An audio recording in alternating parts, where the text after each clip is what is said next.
Hello everyone, आज मैं आप सबको दूंगी ट्रांसक्रिप्शन नंबर 27 की dictation at the speed of 90 words पर minute. So be ready for it.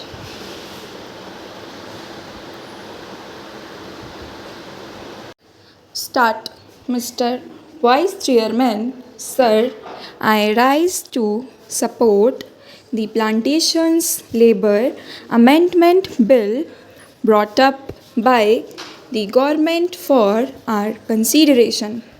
Sir, the sad plight of millions of toiling people who sweat on various plantations in this country to earn valuable foreign exchange for us is really too much to be expressed in words.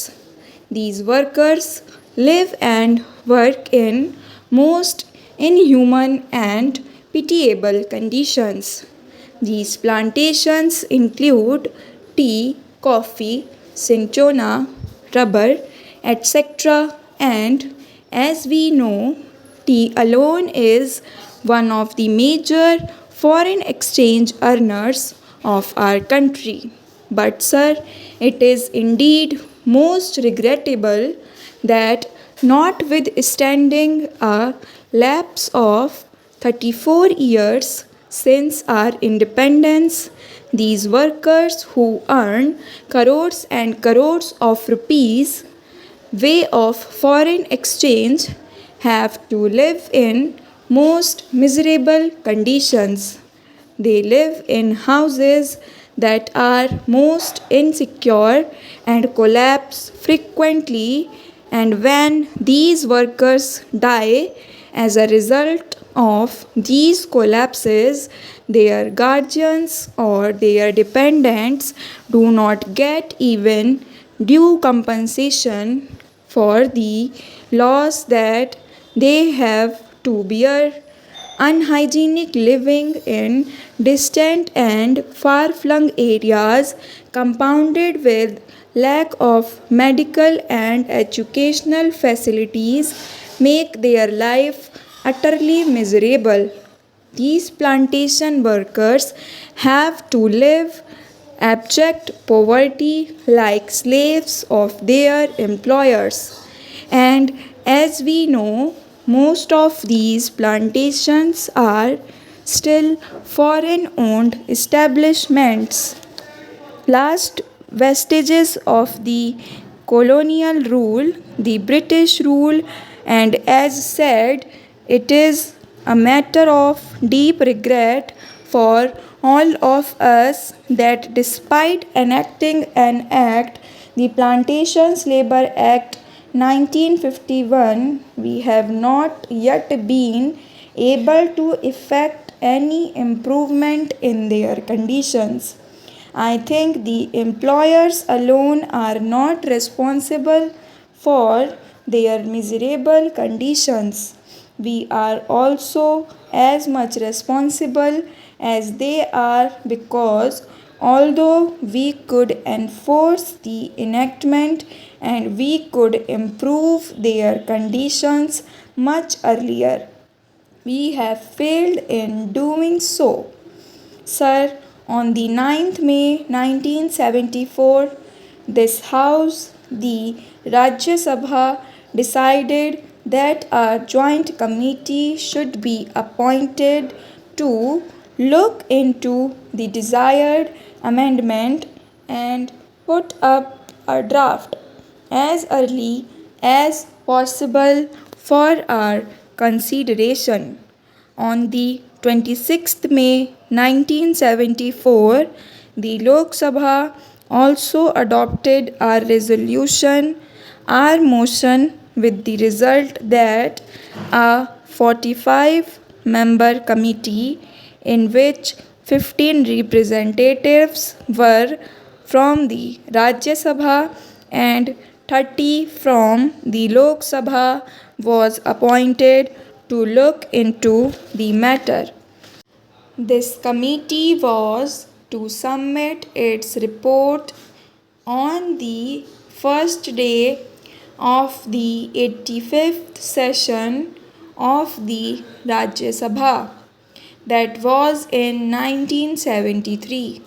But this committee had to be granted 3 extensions, and the report was ultimately available on the 3rd March 1975.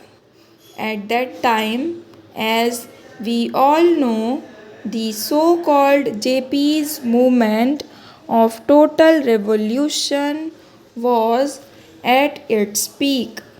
Within 2 or 3 months, the national emergency had to be declared, and during the emergency, priorities had changed, and we could not just effect this desired improvement at that time, and we could not bring about this legislation.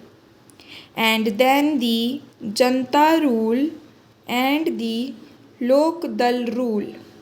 For 30 months they were in power, but they too, although they try to pose to be the champions of the downtrodden and the workers, failed to deliver the goods, and that is why today we are going to consider the report of that committee that was presented to the government in 1975. Therefore, we are not equally responsible for not ameliorating their conditions and their plight.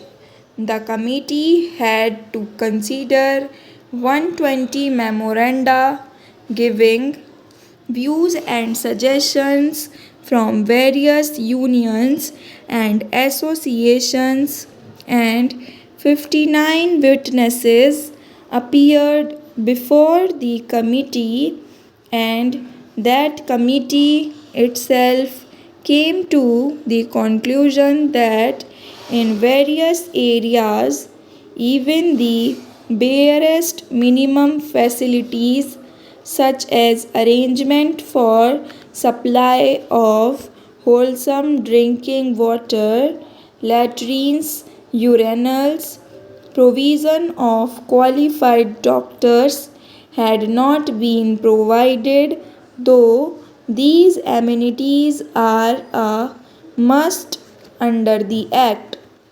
The Act has been there, but we could not enforce it. We could not implement it only because the employers did not want it. They did not want it to give to the workers due justice. Inadequacy of punishments that are awarded under the Act is one of the main impediments standing in the way of implementation of various welfare measures.